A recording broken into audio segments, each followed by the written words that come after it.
Mesdames et messieurs, fidèles téléspectateurs de Béni TV, bienvenue dans cette énième édition du Grand Journal. Pèlerinage, banque chrétienne, intercession, renforcement de liens commerciaux, charité et mérite sont les grands axes de ce rendez-vous hebdomadaire qui débute à présent par les préparatifs de la 5e montée en Terre Sainte à l'initiative de King Voyage et Béni TV. Les candidats au prochain pèlerinage en Israël se sont retrouvés samedi dernier pour une réunion technique au cours de laquelle les futurs pèlerins ont reçu des fiches médicales avant de déposer leurs documents de voyage. Plusieurs sujets dont la mise en place d'une banque chrétienne figuraient au menu des échanges entre le président de la conférence des évêques pentecôtistes et évangéliques de Côte d'Ivoire, l'archevêque Kodja Guy Vincent, et l'évêque Olivier Naï, fondateur de la Maison de la Grâce. Jean-Ali. Bientôt, une banque chrétienne en Côte d'Ivoire. C'est une initiative du fondateur de la mission évangélique Grâce de Vie, l'archevêque Kodja Guy Vincent. Voilà la première raison de la présence au siège de cette communauté située dans la commune de Cocody d'une délégation de 50 pasteurs. Et ils sont issus de l'église La Maison de la Grâce dirigée par l'évêque Olivier Naï. En général, quand les chrétiens commencent quelque chose, les autres se désolidarisent alors que ensemble nous sommes forts. Et c'est le message que son éminence l'archevêque vient de donner tout à l'heure au fils de l'évêque Naï. Les enfants spirituels de l'évêque Olivier Naï se réjouissent de la création de cette structure financière en milieu chrétien. Avoir une banque chrétienne qui va nous faire des prêts, vraiment c'est bienvenu. Donc nous soutenons ce projet, nous acclamons ce projet et puisse Dieu faire que ce projet vraiment voit le jour. C'est les hommes du monde qui ont des influences dans les banques. Mais si déjà une banque chrétienne s'installe, je pense que ça va faire du bien au corps du Christ. On prêche, c'est vrai. Mais tant prêcher, quelqu'un qui est malade, qui a faim, tu fais comment? Faut qu'il mange. Non, vraiment que mon âme ait de l'argent en fait pour ce projet-là.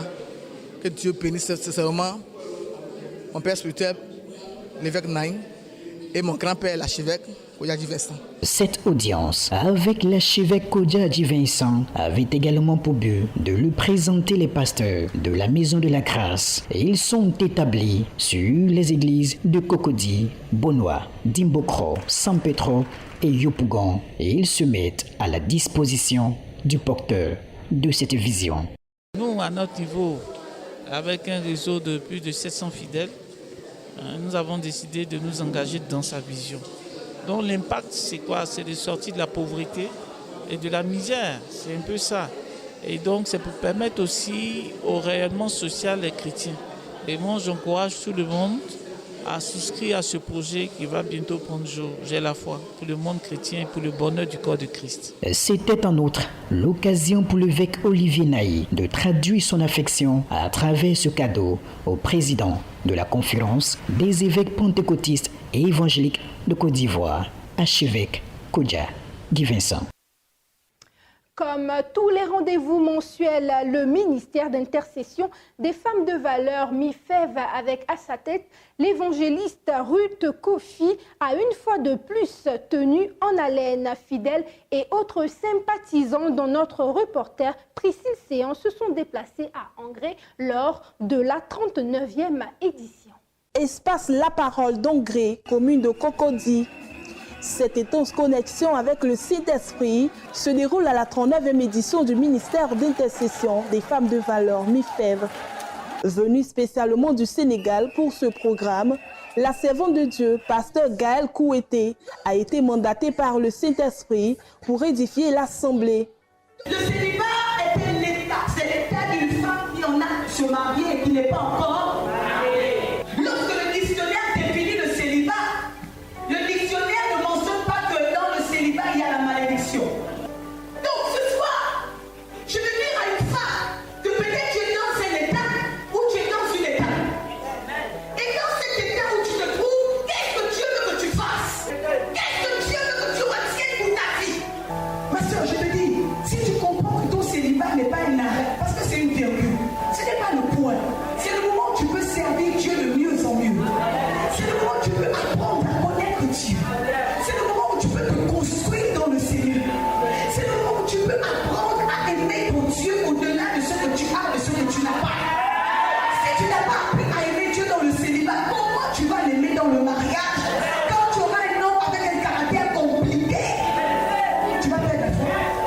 L'évangéliste Ruth Kofi, leader du MIFEV, a comme à tous les rendez-vous mensuels, une fois de plus, été un puissant outil d'intercession pour briser les jougs démoniaques dans la vie de bien de femmes présentes à la cérémonie. Jérémie 31, verset 29. En ces jours-là, on ne dira plus. Les pères ont mangé les raisins verts. Les pères ont mangé les raisins verts. Et les dents des enfants en ont été agacés. Les gens ont mangé des raisins. Et puis c'est nous, même temps, qui sont agacés. Amen. Donc des gens ont adoré des feux. Et puis c'est toi aujourd'hui qui dois payer les têtes cassées. Donc des gens ont fait des choses mystiques. Et c'est toi qui dois payer les têtes cassées. Est-ce que quelqu'un peut se lever et dire je refuse? Au nom de Jésus.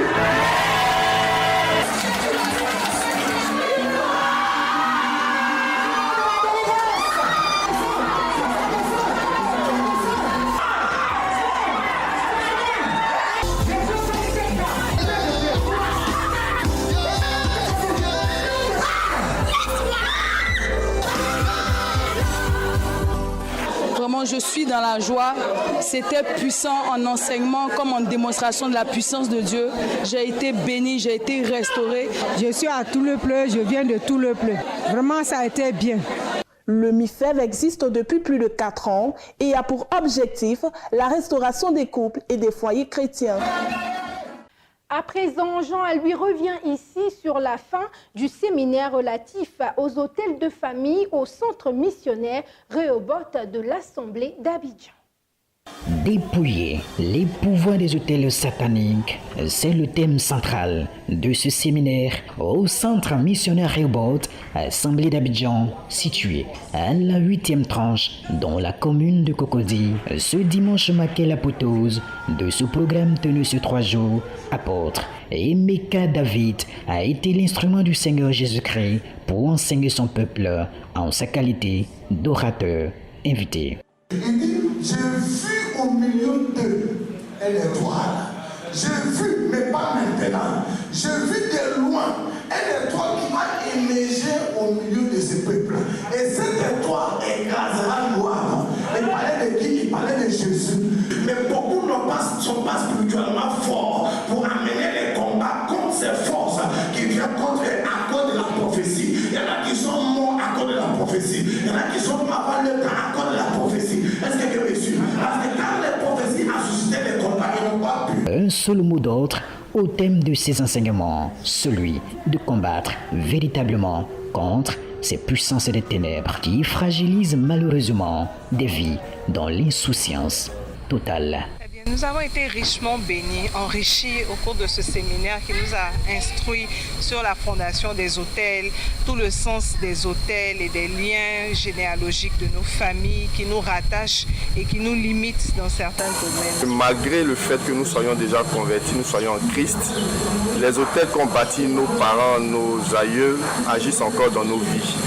Et si nous ne traitons pas cette histoire d'hôtel satanique, des réclamations et des choses seront bloquées dans notre vie chrétienne. Nous n'aurons pas un épanouissement spirituel et nous allons aller, mais à un moment donné, nous allons voir que les choses seront bloquées.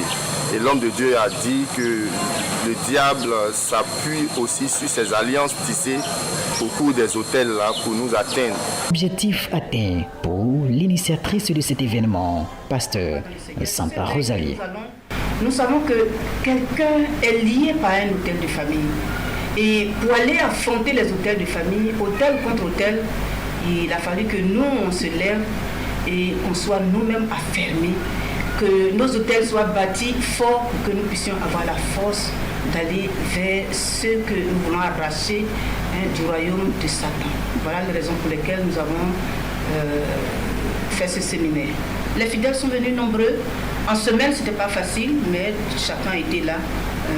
Je pense que l'objectif est atteint. Le centre missionnaire Rehoboth, dont le siège se trouve au Congo-Brazzaville, est fondé par l'apôtre Jaime Ndeke.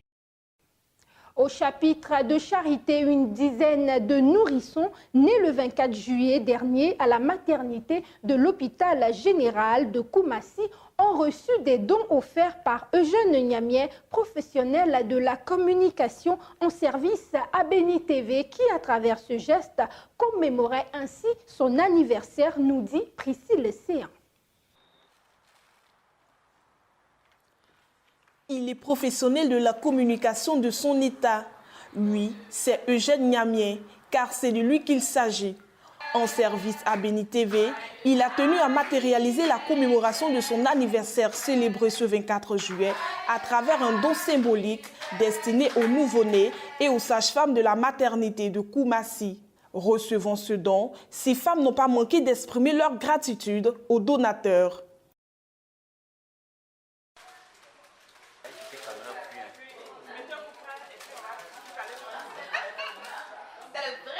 C'est un grand jour pour M. Niamien et aujourd'hui, vraiment, il a honoré nos belles mamans qui ont accouché à l'hôpital général de Koumassi.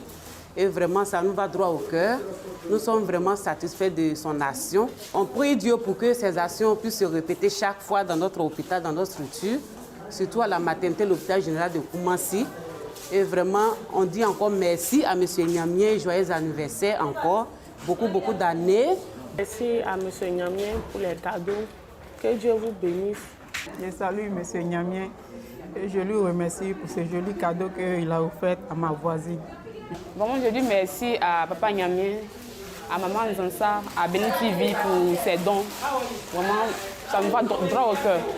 Je dis merci à Papa Niamien, que Dieu lui donne longue vie, santé, que ses affaires marchent. Je dis aussi merci à Béni TV. L'initiateur de cette action de bienfaisance veut par ce geste exprimer sa gratitude à Dieu et à tout le personnel de l'hôpital.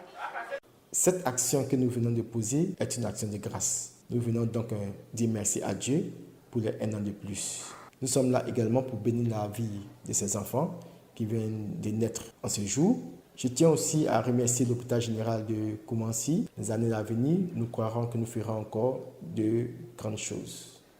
Cette activité a bénéficié de l'appui de la Fondation Bénédicte Akon, qui œuvre elle aussi aux côtés des personnes démunies.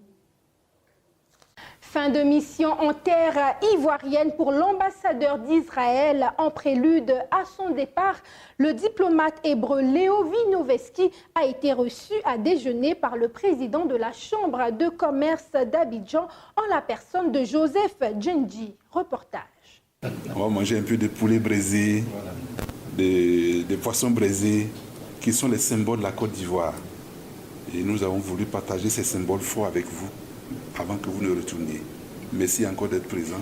Après 3 années de mission diplomatique en terre ivoirienne, l'ambassadeur d'Israël, Léo Vinovesky, quitte définitivement la Côte d'Ivoire.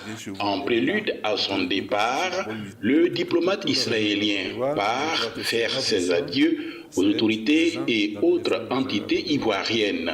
Ainsi, vendredi dernier, il était l'hôte à un déjeuner offert par le président de la Chambre de commerce, Joseph Djendji, à la Riviera Bonoumé, dans la commune de Cocody. Après un court échange entre les deux hommes, le premier responsable de la Chambre de commerce, entouré de ses plus proches collaborateurs, a dégagé le sens profond de cette réception. La Chambre de commerce Côte d'Ivoire-Israël a voulu manifester son amitié, sa reconnaissance et j'allais dire au revoir à son Excellence l'ambassadeur. C'est vrai que la Chambre est née sous son prédécesseur, mais c'est avec lui que nous avons fait nos premiers pas, nos premiers grands pas, j'allais dire. Et il s'en va avec beaucoup de tristesse, comme il a dit, nous aussi nous sommes tristes. Mais nous souhaitons, nous pensons que les relations se sont accrues. Aujourd'hui, Israël est encore mieux connu en Côte d'Ivoire. Les grandes entreprises ont fait leur entrée à travers de grands projets gouvernementaux et même des relations privées, particuliers. Et nous, Chambre de commerce, c'est ça qui nous intéresse. Pour le diplomate hébreu, ce déjeuner est tout simplement le prolongement des liens entre Israël et la Côte d'Ivoire.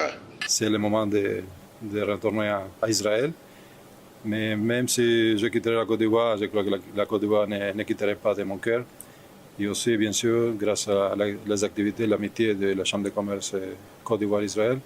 En fait, la première fois que je me rencontrais avec Monsieur le Président Joseph, c'était à Tel Aviv, à l'occasion de la délégation d'affaires ivoirienne qui est arrivée à Israël pour le séminaire économique d'affaires là à Tel Aviv. Depuis cette fois, à Tel Aviv, nous parlons de travailler ensemble. L'ambassadeur Léo Vunoveski représentait non seulement Israël en Côte d'Ivoire, mais également le Bénin et le Burkina Faso. Autre chose, à présent, une nouvelle entreprise spécialisée dans le domaine de l'architecture officiellement consacrée au Seigneur Jésus-Christ ouvre ses portes à Abidjan. Il s'agit de Goroka Corporation. Les détails de l'inauguration avec Jean Alui. Quand trois frères fédèrent leurs compétences pour créer une entreprise spécialisée dans les domaines de l'architecture, la construction et le BTP, cela donne Goroka Corporation. Cette société veut bâtir sur l'unique fondation inébranlable, le Seigneur Jésus-Christ, d'où la présence du premier responsable du consistoire des évangéliques et protestants de Côte d'Ivoire, Dr Yaye Dion Robert, à cette cérémonie de lancement officiel de ses activités. Dieu est dedans, Dieu est partenaire principal. Il n'y a pas de raison que vraiment cette entreprise échoue. Ils n'échoueront jamais. Le succès sera leur partage, la victoire sera leur partage. Le Saint-Esprit prend ainsi contrôle définitif de Goroka Corporation, avec bien sûr l'approbation de ses dirigeants. C'est facile d'être riche, mais c'est plus intéressant de le faire par le travail et en associant également Dieu. C'est pourquoi nous avons bien voulu faire de cette entreprise une entreprise surnaturelle. Cette structure œuvre également dans les domaines de la gestion de biens, la communication et la motion design, avec un studio spécialisé pour la promotion des chantres. Elle bénéficie de l'appui de plusieurs partenaires nationaux et internationaux reconnus pour la qualité de leur service. Il a paru opportun de développer en Côte d'Ivoire le BIM, qui est une des spécialités d'Eurostudio, avec également l'importation et l'apprentissage, la formation des architectes, des bureaux d'études. Il aurait pu rester en France avec sa femme et ses enfants, mais il a voulu donner, changer, je dirais, les dons de la construction ici en Côte d'Ivoire. Nous puissions se mettre autour de lui et l'accompagner dans la bonne marche de cette entreprise. Goroka Corporation se présente aussi comme une entreprise école pour la formation de haut niveau en matière de technologie architecturale. Goroka Corporation ouvre ses locaux pour aussi former des personnes qui sont intéressées à pouvoir exercer, que ce soit dessinateurs ou ingénieurs ou que ce soit des personnes qui aiment le BIM, qui aimeraient en fait en apprendre. Cela dure à peine un an que cette entreprise existe. Pourtant, elle a tout de même mené plusieurs opérations d'aménagement foncier et de construction dans diverses villes ivoiriennes, dont Assini, Dabo et Yamoussoukro. Elle est en outre présente dans la sous-région, à savoir le Libéria, la Guinée-Bissau et le Cap-Vert. Goroka Corporation compte une trentaine de salariés. La reconnaissance au grand roi et honneur à sa servante, la prophétesse Kwame Marie, fondatrice de la mission évangélique de Bethléem, un centre d'hospitalisation spirituelle situé à Bingerville, à l'est d'Abidjan. Eugène Kouadio nous en donne des précisions. La mission évangélique Bethléem est un centre d'hospitalisation spirituelle à Bingerville. Ce camp de prière est un lieu de manifestation de la puissance de Dieu par des guérisons miraculeuses qui suivent les prières de sa fondatrice Kwame Marie, appelée communément Maman Marie, qui exerce en qualité de prophétesse. Je reçois les malades, les fous, ceux qui ont épilepsie. Voilà le ministère que Dieu m'a donné pour les gens et puis il reçoit guérison. Au cours d'un programme de prière organisé récemment dans le but d'avoir un terrain pour bâtir le siège de cette église, plus d'une dizaine de fidèles ont tenu à rendre témoignage pour dire non seulement merci à Dieu, mais aussi honorer Maman Marie pour l'authenticité de ses prières qui ont opéré les plus grands miracles de guérison dans leur existence sur terre. Je pleurais, elle aussi elle pleurait, toujours il y avait des disputes, il y avait des palabres chez nous à la maison parce qu'on était à la recherche d'un enfant. Dans le même mois, elle est partie faire un écho, elle a vu que non, en tout cas, elle était enceinte. Donc vraiment, j'ai vu la puissance de Dieu ici à Bethléem. Et Dieu a fait grâce à cet enfant qui est là. Quand je venais à Bethléem, je saignais. Et quand je suis arrivé à Bethléem, la maman m'a dit, elle a peur du cœur. Et elle m'a donné 3 jours. Jusqu'à le 3e jour vont arriver, je saignais, le sang a arrêté de couler en moi. Je ne pouvais pas soulever mes bras ni mes pieds. J'étais paralysée par sa prière. Au campement, j'ai été guérie. J'ai pu marcher de nouveau. Parmi ces témoignages, plusieurs sont des guérisons de maladies. Cependant, d'autres sont des situations de prison spirituelle, comme le cas de ces ressortissants togolais. J'ai fait un programme d'aller au village, d'aller tuer ceux qui ont tué mes parents où je vis. Donc moi-même, je ne crois pas même pas à Dieu, même peu même. Je ne crois pas à Dieu même. Mais Dieu est fort. Je vais dire Dieu est fort. Jusqu'à l'année va finir, programme que moi-même j'ai fait, j'ai oublié ça. Moi, je me suis mis à genoux. Je n'ai jamais prié. Je ne crois pas à Dieu, je n'ai jamais prié. Je me suis mis à genoux, j'ai commencé à prier. Je pleure. Ma femme est partie à la veille, elle est venue. J'ai dit, je vais partir à l'église. L'un des plus beaux et grands témoignages aujourd'hui est le sujet principal au centre du programme de prière initié par la prophétesse. Dieu a permis l'acquisition d'un terrain en pleine ville de Benjaville. Toutes les conditions financières et administratives sont déjà remplies. Le cap est désormais mis sur la construction du siège de cette église. Dernière page de ce journal, le chantre peut-il vivre de son art? A-t-il droit de percevoir une rémunération? C'est le sens de ce dossier proposé par Anissé Kouadio depuis Bondoukou dans le nord-est ivoirien. Regardez. Dans nos différentes églises, parfois l'on ignore l'importance des chantres qui au quotidien donnent de leur voix pour la louange et l'adoration, pour le service du Seigneur. Le chantre est un ou une servante ou un serviteur qui reçoit des instructions de Dieu et qui exprime ces instructions pour apaiser parfois des douleurs dans le peuple parce que d'autres souffrent de cela. Et la chanson est un remède. La chanson est un instrument que Dieu utilise pour apaiser des cœurs. Nous voyons le ministère de chant comme tout autre ministère. Les chantres ont une place assez capitale dans l'église. La Bible pouvait dire que Dieu siège dans la louange et l'adoration. Ils apportent soulagement, ils apportent la gaieté, la joie.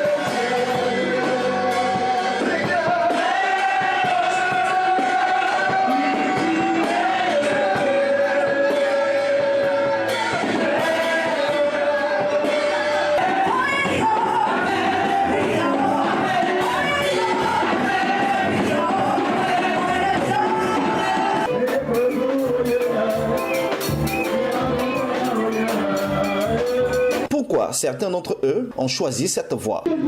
Honorer le Seigneur, ça va donner à tout le monde. Mais je pense que Dieu nous a fait pouvoir apprendre nos voix pour c'est Dieu qui m'a choisi et c'est pour moi un privilège, un immense honneur de chanter pour ce merveilleux Dieu. C'est un don que le Seigneur m'accorde par sa grâce. Le Seigneur m'a appelé à cela. C'est pour cela que je me suis mise à cette tâche pour chanter pour le Seigneur Jésus. Que gagne-t-il concrètement en chantant dans nos différentes églises? Pour ce Dieu merveilleux-là, il a vraiment accompli des choses extraordinaires. Donc c'est la moindre chose qu'on puisse faire pour lui. Servir le Seigneur, c'est un grand privilège. Parce que quand tu chantes le Seigneur Jésus, tu sens que tu es en paix avec toi-même. C'est un grand privilège. Pour certains leaders religieux et les chrétiens, les chantres de l'Éternel qui officient dans nos églises n'ont pas besoin de rémunération. Cependant, les chantres qui en font leur métier, qui chantent dans les grands espaces, doivent se nourrir de ce qu'ils font. Pour celui qui est déjà de son ministère, c'est tout à fait normal qu'il vive de son ministère. Mais pour celui qui chante l'église, Je trouve que c'est sa participation au culte de Dieu. Ce serait bien qu'ils n'exigent pas qu'on leur verse quelque chose. Ils apportent leur contribution au travers de ce que Dieu leur a donné. Pour ceux qui vivent de la musique, c'est normal qu'à leur prestation, en dehors de l'église, bien évidemment, qu'ils soient rémunérés. Mais ce ne serait pas mauvais, n'est-ce pas, que l'église, n'est-ce pas, leur apporte un soutien pour le ministère qu'ils exercent déjà dans l'église. Pas parce que les chants le réclament, mais parce que c'est une satisfaction, n'est-ce pas, qu'on leur apporte, c'est une faveur qu'on leur fait. Chanter pour Dieu est passionnant. La plupart des chantres de l'Éternel le reconnaissent. C'est une vocation de chanter pour Dieu, de mettre sa voix, son talent et ses connaissances au service de l'Éternel. Pour la plupart des chanteurs chrétiens, rien n'est si beau et si grand que d'honorer le Tout-Puissant à travers cette voix, un précieux cadeau qui leur a été donné gracieusement par le ciel.